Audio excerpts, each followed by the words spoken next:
What's going on, my friends? I hope that you are well. I guess this is video 4 or 5. I didn't number them. I'm just going to put them out there and they'll go into this playlist, so I think it'll be fine. So if you hadn't watched them by the time this came out, you've got time to go through the playlist. But what I'm going to do, as I mentioned, is I'm going to start kind of in a way of just setting this thing up to like equipment you need. And I want to get into like listening to music to learn how to write for sync, places you can find music to listen to, and kind of walk through some things. And then the next video, I want to bring up a session of maybe my music and just kind of show you what I do and just kind of break down some things a little bit in a tension track, maybe a rock track or some sort. But by no means am I putting any of this out to kind of say, well, this is how you should do it because my way is the only way you should do it. That's not what I'm doing. Please, again, I'm not the be-all, end-all. There are people that I think that are probably way better than me, and there's always stuff I can learn and get better at. But I am going to show you stuff that's working for me. It's getting placed, and that's what's most important. Because if libraries are taking it and it's getting placed, I'm doing something right, and that's what's most important here. Again, this is not about, how your track being better than somebody else's or perfect. Like, this is my music is what you need. That's what you never say to anybody. You just get them the music and what you feel could benefit their catalog and you want to contribute to it. And we'll talk about, contacting these people here soon. I'll show you an email I send normally or something thereof. It's never the same 2 words of every email, but it's quick and concise. And again, it's all about the music. But I want to take you to some places. I want to play you some music. Some of the music is mine, but we're also going to look at some other sites. If you're not familiar with them, these are places you can listen to production music and you can get a good idea of what these people are taking. And I can bet that some of you are amazing talents that can nail this stuff. You really could. So you most definitely could. So you see my desktop, we're on that. And in fact, here I am. Let's go back to make sure I am on the desktop. Let's close that. All right, there we are. So let's, I want to bring up a web page of a library I've got music in. It's distributed under a company called Primal House Music. So you look up Primal House Music. It's like a large distributor, licensing company, a publishing company, and library, and a lot of libraries that sub-pub into them. It's kind of like an APM BMG type of library. Very good company to work with. They've got me a lot of good placements. In fact, there's a company, if you can find a library, go find a library that submits music to them and research them, and when you get ready to, if you're not ready to send music and you have it, please don't just arbitrarily send music. I will talk about that later. Be careful. Right now, if you're new to this, take your time and just listen and just kind of learn and take my take on things and go watch other people. I'm going to pass on those. I'm going to pass on the references of a lot of good stuff and people you need to follow. That have helped me and that inspire me still. I follow them. I'm always listening. I am always listening to different things, trying to learn how to make things better for myself. I think you should always be doing that regardless. So don't be afraid of that. Whatever you do, do not be afraid of that. So with that said, this page I've got up here is some Tension album I did. As you see my name on this album that I did for this library for Primal House Music. And you probably just go to Primal House where it says search and you can search my name and it would come up, I think. A lot of other things may come up too, but I've got a little over 300 and something tracks in this library, so it's not going to be hard to find me in there somewhere. So this first Tension track is pretty good. Now what I want you to do is listen to the things you need to listen for when you're listening to this music is how it's structured, the elements that come in, and just try to, you may hear people do things, but just try to be as creative as possible, but don't overdo it. Sometimes they say less is more when you write production music. I tend to this day, I still have a problem with adding too much. In fact, I probably have libraries that I've got music to where I did add too much. But the cool thing is that you've got a good underscore or narrative mix. Truth be known, most of the time that underscore narrative mix is used more than anything sometimes, or it's a good alternative to the track because some of them turn it to a different track. So Let me play this real quick and you'll see what I'm talking about. Listen, for every 4 to 8 bars, something's coming in new. A new percussion, a new element, a new part. Listen throughout the center where you have one theme. And this is something that when you're structuring production music, you are... This is where it's easier, but yet it can be harder because you feel like you're dumbing down from writing artistic music for your fans and the masses, where it's structured verse, bridge, chorus, breakdown, like bridge part, verse, bridge, chorus, outro, or you have an intro. You will notice with good production music, do not ever put any long intros. Get straight to the point and have a good stinger ending or a good button ending. We'll get to that here in a minute. So let's take a listen to this track here. Well, let's start it over here, folks. Sorry about that. There we go.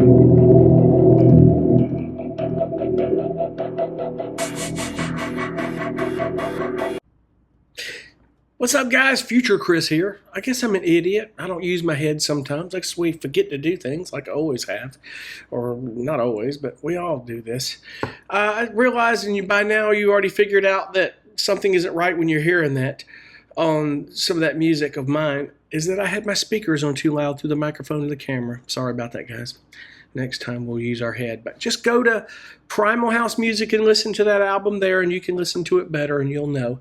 You can hear some of my music there, and it's just one of several publishers I work with. But anyway, thought I would add that in there. Sorry about that. Hopefully you can hear this.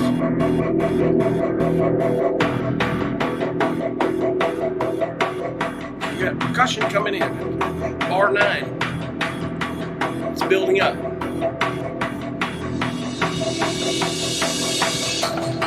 Transition effect brings it in. New element coming in.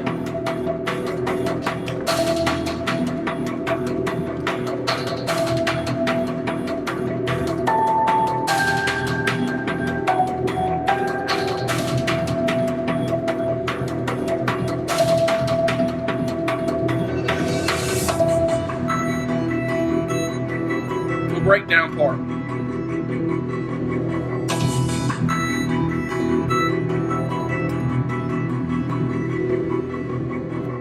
Another part comes in right there, kind of builds back up. You'll have a drop right here, a good edit point.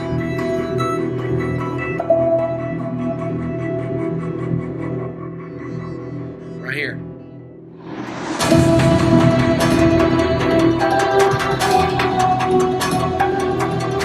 Your percussion and a new part that comes in. We're building it back up.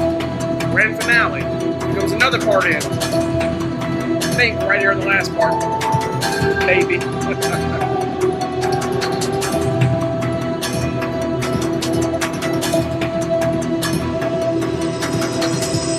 There's your stinger ending right there, where it decays.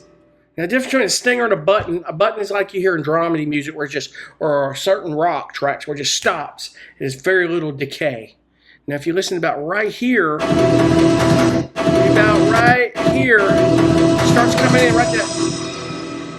Right here. That's usually somewhere around in there is where your stinger starts. When I bring up a session, we'll go over doing alt mixes and stuff. I'll go over on how to do that. We'll break out a section. I'm going to do a breakdown, and I'm going to go in and kind of show you how I've learned to do alt mixes and kind of show you as to what I've learned a lot of companies ask for. Every library is going to be different. They're going to want things different. Going to want maybe your structure a little different. They may want more edit points, more pauses. They may want more transition effects. But what they also may want is different alt mixes, like a underscore, 30-second, a bumper, which is half of 30 seconds, about 15 seconds, and a stinger. And there is one big company, APM Music, in fact. APM Music has a lot of their libraries do 2 stingers, a short stinger and a long stinger. It's going to be the stinger with the decay that starts just like I showed you, and the short one is just that last chord. Boom. Very short, to the point. So it gives an option of what they're doing. For example, I've got one library that asked me to do a stinger, and we have to put a riser in front of that stinger. No other library that I work for asked me to do that, but one of the owners was an editor for years, and it was just a thing of his, and there's nothing wrong with that. You're going to learn in production music. Give these guys what they want. Give them what they want. So that's your tension one. Let's go back here. I want to, what I want to do is I want to play like an upbeat indie acoustic album I did here. Let's see here. What track was I looking at here? Maybe it was this one. That Get Lele, man, I love that thing. See if something coming in every 4 to 8 bars, where it be drums, bass, bass.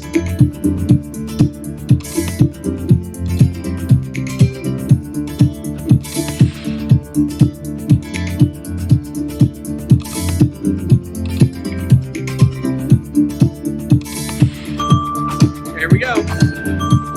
Nothing like a good glockenspiel.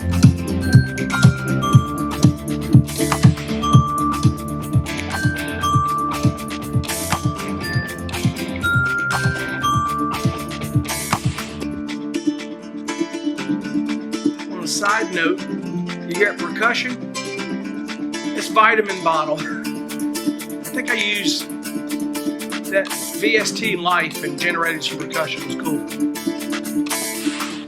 2, 3, 4.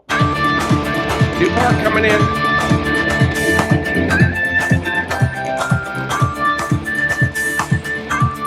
We hear another lead part coming in to take it out. We have rock guitar behind it.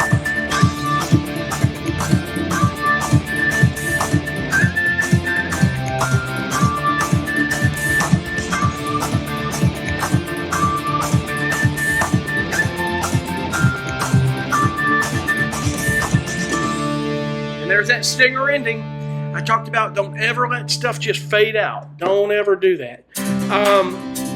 What I also want to show you here in this track is you see all these parts coming in these leads. You got versions here in this particular library. Most of the time it's just a good no perk, underscore, and a drum. Sometimes the drums and bass, it just depends.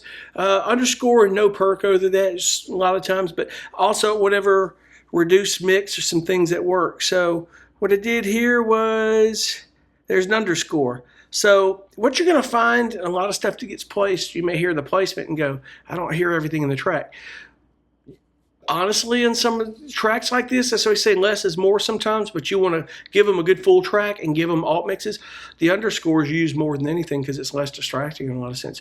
Those leads I did into that track, they may not even use them. It's just they'll use them depending on what the usage is. If it's a transition between scenes, all bets are off the table. You can go full force and play those leads and go into it. But then they get into a scene where there's talking, and then here comes the underscore mix.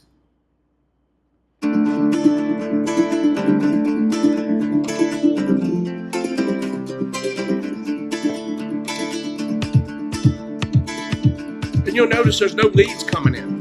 No glockenspiel is going to come in, none of that. You hear the percussion changing. New things coming in every 4 to 8 bars.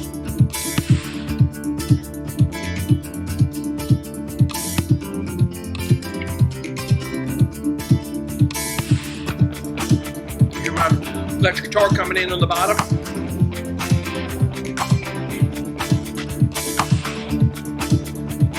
I love that Get Lele, guys. That's a great instrument. 6-string ukulele. You can write all day with it.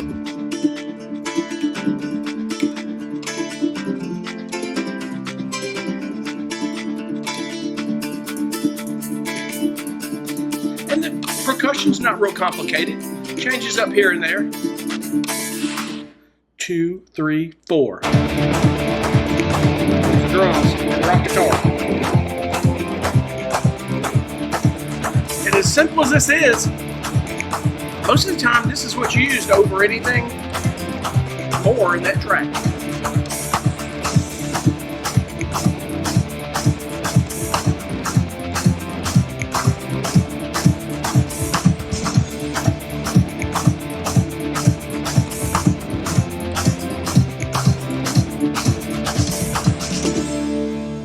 Pretty cool.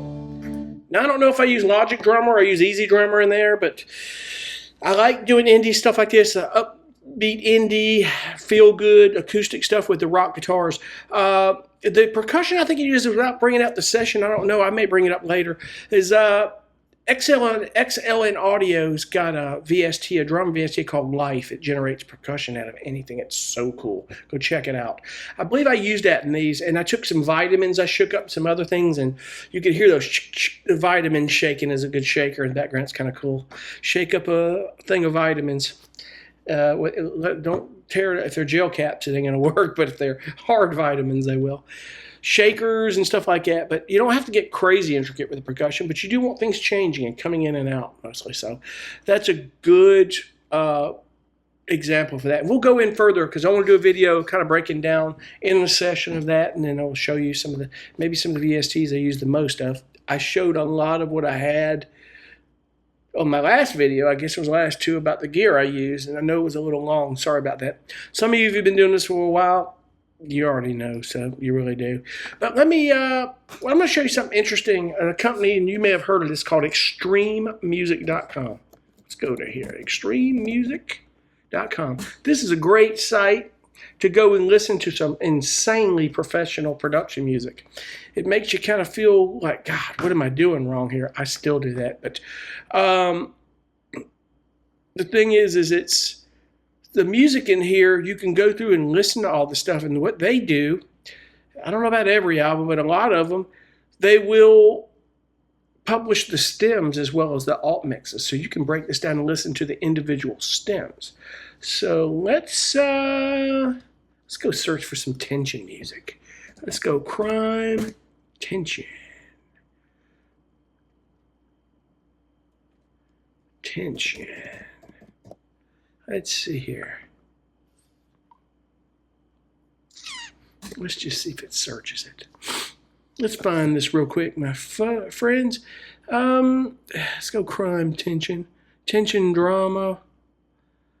Let's try this album right here. It's going to bring it up here, I believe. Boy, I'd love to have my music in this library. I tell you, I'd love it. Now, if you look down here where it's playing, you can go and actually bring up the whole album. Now, this track here, look at the alt mixes here, and sometimes you'll see stems. They do a great job of this, but your 30 seconds, your light, your ambient, each library is different.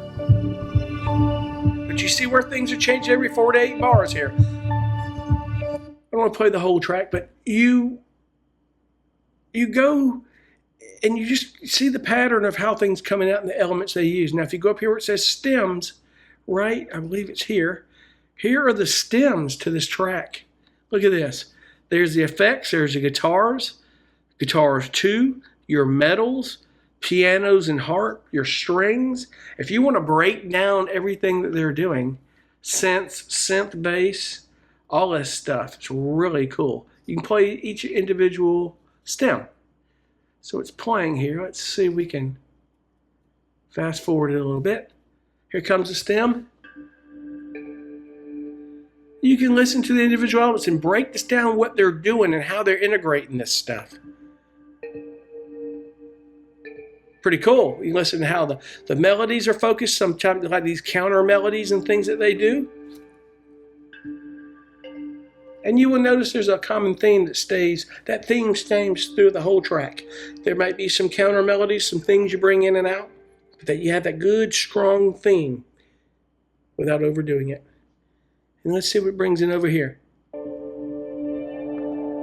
Different synths that are bringing in different parts, changing it up. Let's go here and listen to the strings.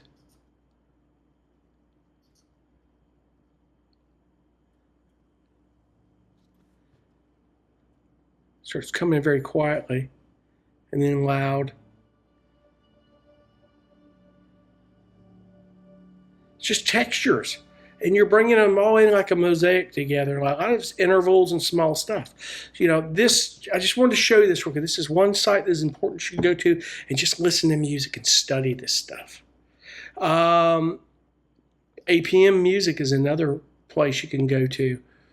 If you got any questions, I'm pretty sure you can find APM Music. Just go to apmmusic.com. There's another one. Just when you're researching libraries, you just need to listen to music when you're trying to find them, and we'll talk about this more later. You got to listen to what that library has, what the clients are, and if you know of people, what they're placing the most, sometimes you end up collaborating with someone who can introduce you to that library and they know.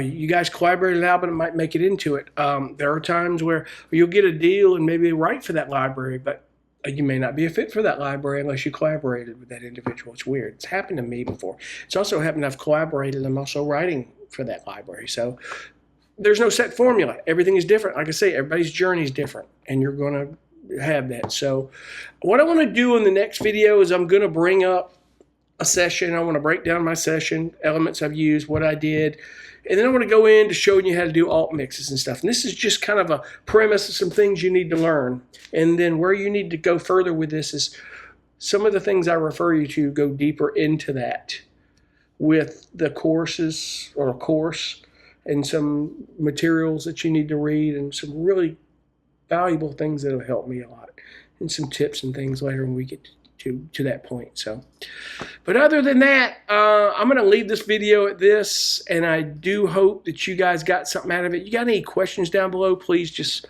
chime in below. If I didn't answer it or I missed something, I'd be glad to get the question answered or turn the camera on and cover it. And I appreciate you guys for watching, and we'll see you guys on the next video. Thanks. Have a great one. Bye.